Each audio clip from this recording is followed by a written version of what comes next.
Welcome to News Digest segment on Rollers TV, a program where we x-ray and analyze top stories from the dailies and what is trending globally.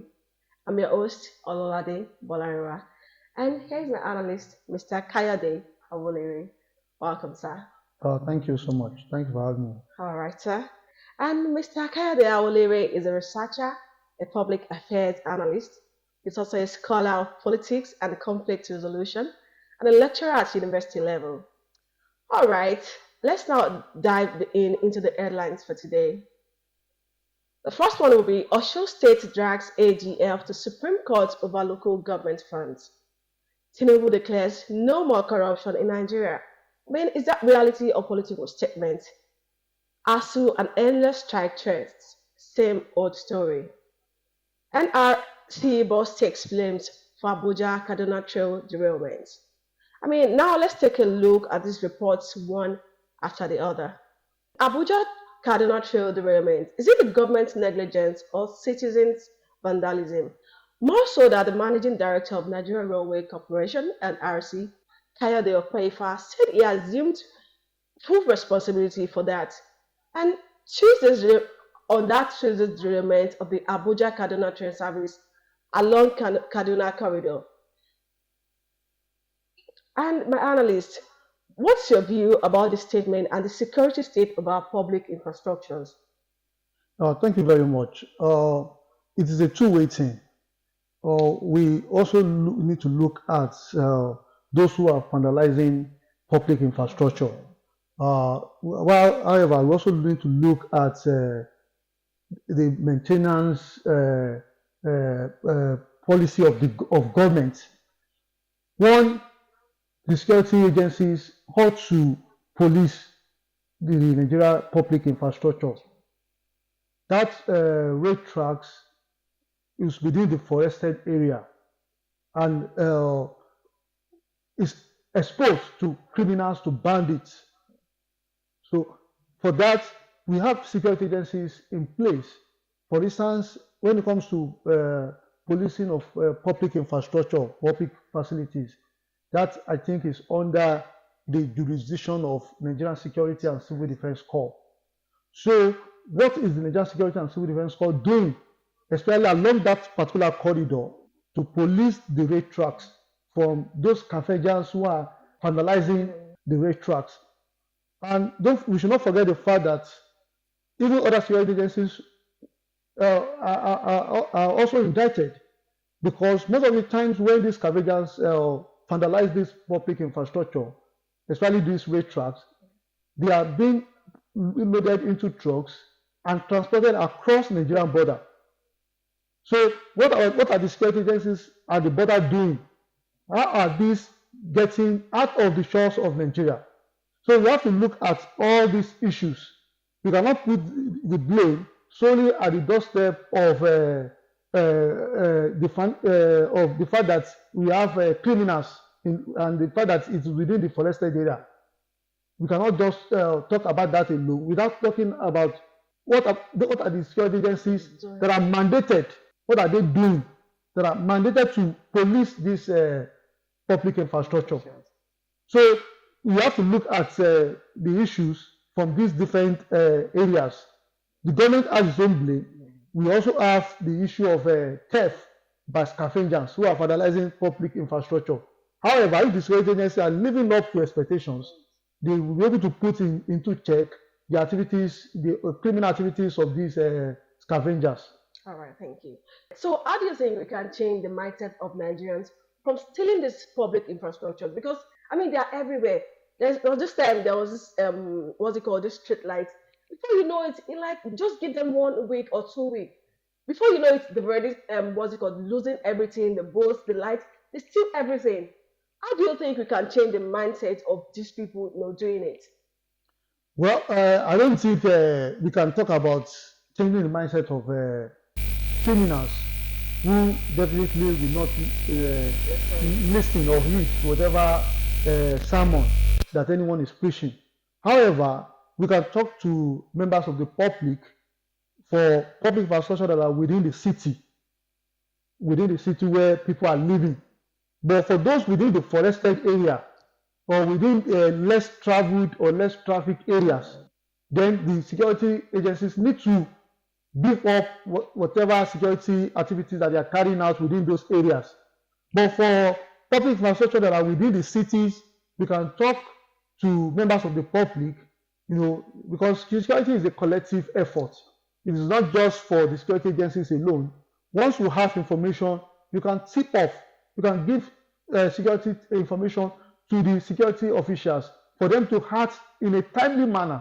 So for those public infrastructure that are within the forested area, for instance, with these racetracks that we are talking about that were vandalized, that led to the train derailment, those racetracks are within the forested area. So for those ones, the security agencies just need to beef up whatever security activities that they are carrying out to protect that public infrastructure, to protect that racetrack within that forested area. But for public infrastructure, we have like street lights, like those ones that are within the city where there are people living. The members of the public should be sensitized. We should, inform them about about the implication of allowing things to go on without them giving information, in a timely manner to the security agencies. So the question that you asked, is like I said, is a two-way thing. We can give orientation, but that orientation will only be for those members of the public that are living within the city. For those public infrastructure that are within the forested area, the security agencies will just have to step up their game, because you cannot tell criminals not to carry out their unlawful activities. They would definitely want to carry out the unlawful activities, but the authorities will have to act in a way that will put them into check. All right, thank you. Now let's check another one. Let's go back to ASU. The Academic Staff Union of Universities is back again, threatening a nationwide strike. I mean, if we are being honest, this has become a broken record in Nigeria. Agreements are signed. Every day they're always promising them, but then it doesn't yield to anything. I can remember back then, there was this strike that went for, I think, almost 2 years. You see students using 8 years instead of 4 years because of ASU strike. And this just go on and on and on and on again. So what do you think? Why do you think this is happening? Why do you think ASU and strike seem inseparable? Well, I will not say that ASU and strike seem inseparable. We have to look at these issues carefully and objectively. ASU, yes, they need to demand for their rights. And the one language, we all know that one language that government understands is strike. But we have to also commend this current administration, the administration of President Bola Ahmed Tinubu. Since he came on board as the president of the country, ASU has not gone on strike. So, but recently now that ASU is now protesting, Yes. which I found very innovative, because oftentimes before now, ASU will just have their meetings, they will issue ultimatum to government, and once government fail to meet their demands within that ultimatum, they will go on strike. But now we are having protests, which in a way, the members of the public are also seeing that ASU is already protesting. So if government is not doing anything, then if they eventually go on strike, the blame will not be on ASU members, but on the government. So I think now is this approach of protesting, for the issues that they have raised to be addressed is very innovative. However, I want the government, those in authorities, especially the Minister of Education, Minister of Labor and Productivity, and all those who are concerned, on how to address the issues that have been raised by ASU. This has been a long-running agitation by ASU, and these issues ought to have been addressed before now. Sincerely speaking, this agreement that we're talking about has been signed since 2009. That's over 10 years ago, since 2009. So what is the problem that this agreement cannot be honored by the government? So if this agreement, if the conditions or the content of the agreement cannot be implemented by the government, then government should come out transparently, let members of ASU know that this agreement needs to be renegotiated, because the way it is, it cannot be implemented. And in any case, what ASU is also asking for is for the agreement to be renegotiated so that their condition of work can be improved, their welfare can be improved upon. It is highly ridiculous, so ridiculous that the way we treat our intellectual heirs is not so pleasant. Our intellectuals, those who are training, even the politicians, these people ought to be well taken care of. As a matter of fact, our lecturers are among the least paid when you compare them to their counterparts in South Africa, in Kenya, in Ghana. So government need to prioritize education because education is very key, very central to our developmental efforts as a nation. So I think this agreement, by this 2009 agreement that ASU is still complaining about, the issue should have been addressed before now. So I want to urge those in authorities to quickly address the issues before this degenerates into industrial lockdown, strike. It is not something that is pleasant. Everybody will lose, and when the two elephants fight, it's the grass that will suffer. So the students that are already growing under economic hardship, under very serious unpleasant condition, we now have to go back to sit for days, weeks, months. Only God knows when the strike will be called off, if they ever go on strike. So I think it is better this strike is affected by government doing the right thing before it degenerates. Thank you, sir. All right, and now government is saying there's no money, but then we've seen situations whereby government they borrowed. I think Jerusalem just borrowed 700 and something $million to renovate the airport. We see so much money they've borrowed. I mean, why don't they just borrow money for the education? Like, why does it seem like education is always at the back of the seats? Why are they not borrowing money since they can borrow money for renovation of the airport? If you ask me, it still boils down to what we are talking about. Government just needs to prioritize education. Recently, the Revenue Mobilization Allocation and the Fiscal Commission said they want to increase, they are proposing pay rise for political office holders, public office holders, saying that their monument has been last reviewed since 2008 or so.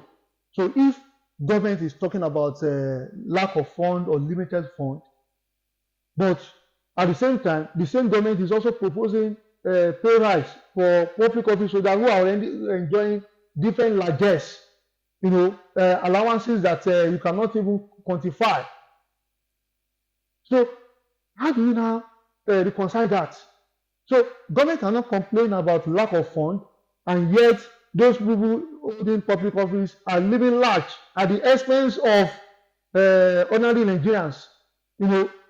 So I think government has to be sincere.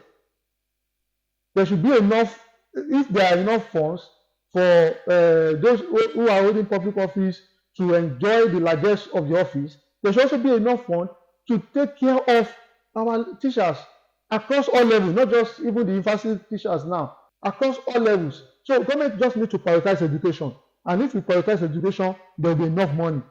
So saying there's no money, we have limited fund, and members of ASU should bear, it is all complete fallacy. It is not something that. All right. So you said now that government should prioritize education. I mean, with this, do you think they are not serious? Do you think they are not taking education in this country? Do you think they are not taking it serious? Well, it goes without. Because for us to even be saying that they should prioritize, it's exactly, it goes without saying. If education is prioritized, are we going to be here? The fact that we are here is obvious. It is obvious. It's clear as daylight that education is not being prioritized. If education is prioritized, we will not be here. All right, thank you. Now we'll be moving to Tinubu declares no more corruption in Nigeria. Okay. I mean, do you think is this reality or political statement? Because I mean, check no more corruption in Nigeria. We still see policemen. We still see so many things. I mean, so many corruptions happening in Nigeria everywhere, every day. I mean, do you think the president is out of touch with reality, or we're just saying this to make a political statement? Well, it's a very laughable statement. Well, the president is not out of reality, actually.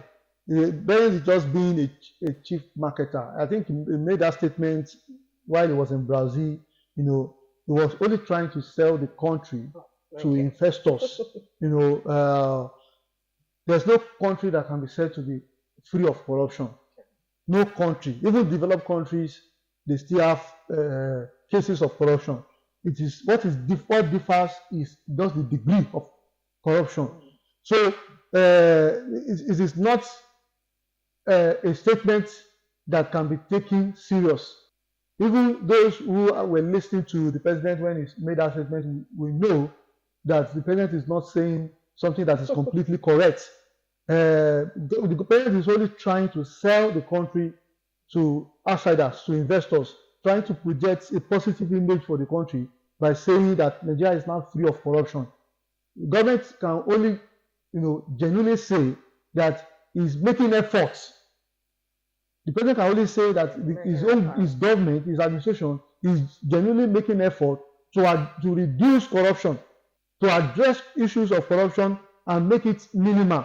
Block the loopholes, remove the linkages in the system, but not to say that the country is now free of corruption. No country can ever be free of corruption. There will still be corruption, but efforts can be made to make it minimal, to reduce it to a level where it will not affect the system. All right. So compared to previous administration, how bad do you think corruption in Nigeria is now? Compared to what? The previous administration. I mean, the previous past president. I mean, now in this Tinubu era, how bad do you think the corruption is right now? Well, it is difficult to make that comparative analysis. However, when you look at some very important issues, so some very key sectors of the country, like when you talk about the petroleum industry, we can now see, it is very clear that since government has removed subsidy, because government cannot fight the corruption in subsidy, then in a way government has also blocked that leakage, and that money is now being recouped into the system. But again, if you also ask me, whatever money that has been realized from the removal of subsidy has also been given to state governors at state level and to the local government. They now have more, increased allocation, more money to spend. But are they not spending the money prudently, judiciously to cater for the needs of their people in their respective states? If you ask me, I will say no. Not a statement that we can authoritatively make here. You cannot authoritatively say that the state governors can now have increased allocation and now using that money to cater for the people. You cannot say that they are using that money to cater for the people. As a matter of fact, we now have corruption being shifted from the subsidy regime to the hands of those who now have the fund with them. Otherwise, we should be seeing, increase in developmental efforts across all states of Nigeria. Though I'm not saying that some governors are not using that money, they are not using that money prudently. Yes, but we need to see more, because what we are seeing is not the level of developmental effort that we are seeing in different states is not commensurate with the increase that we have seen. In fact, some states are now having like 500% increase in their allocation compared to when we are under a subsidy regime. So we can talk about these key sectors, but again, the effect has not been so obvious. The effect has been minimal, compared to what they are now having. They now have funds to spend. Recently, Imo State Governor Hope Uzodinma just increased the salaries of the civil servants in the state. The minimum wage for a civil servant in Imo State today is, as we speak now, it has been increased to 104,000 naira, 104,000 naira. So, and the government is saying that he is able to do that because the allocation is now getting is more, far more than what he was getting when there was subsidy.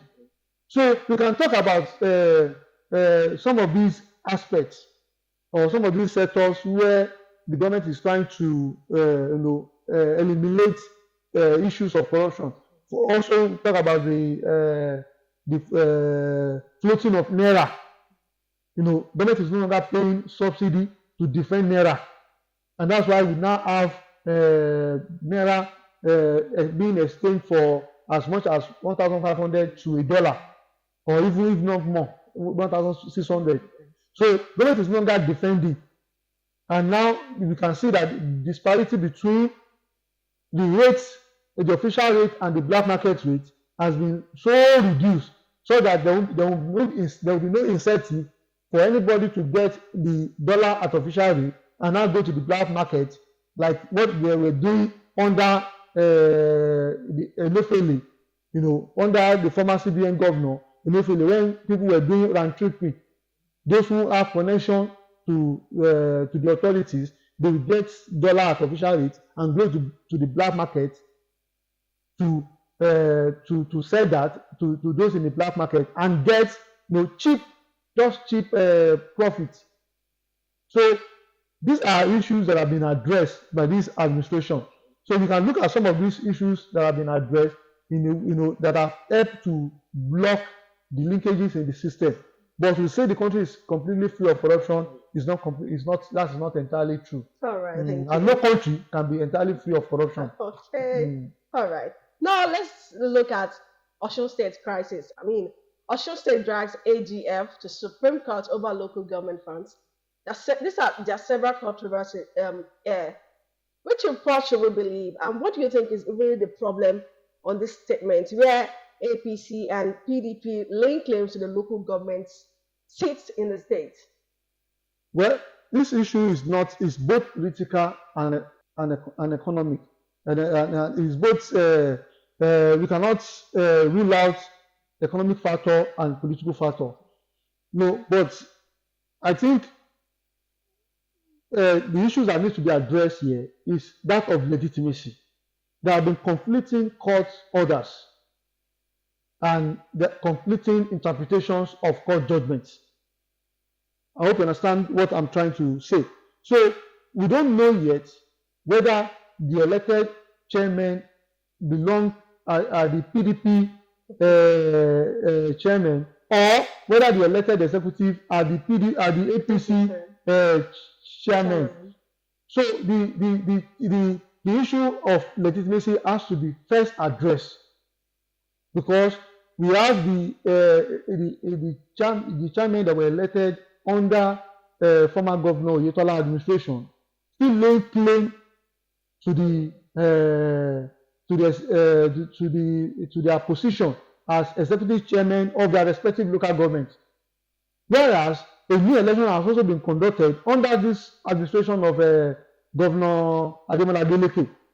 So the issue of legitimacy has to be first settled. So if Governor Adeleke is going to the court, to Supreme Court, for the issue of legitimacy to be addressed, that is fine, that is okay. But if he's going to court for local government fund to be released, I don't think that, for me, that should be the first thing that needs to be addressed. We have to first address the issue of legitimacy. Who are the elected executives? Who are the right occupants of the local government councils?